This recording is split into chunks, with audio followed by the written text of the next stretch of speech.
In this video, I'll show you how to use Claude AI to search the internet. This feature allows Claude to find up-to-date information from the web when answering your questions. To begin, I'll make sure I'm already logged into my Claude account and on the main Claude screen. Next, I'll click inside the message box in the center of the screen, where Claude asks, "How can I help you today?"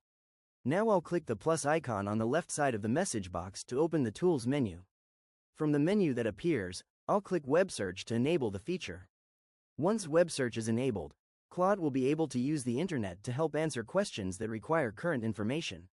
Next, I'll click back into the message box and type a prompt that requires information from the web. For example, I might type, "Find the latest updates about renewable energy technology." After typing my prompt, I'll click the Send button. Claude will then perform a web search and generate a response based on information it finds online. If I want more details, I can ask follow-up questions to explore the topic further.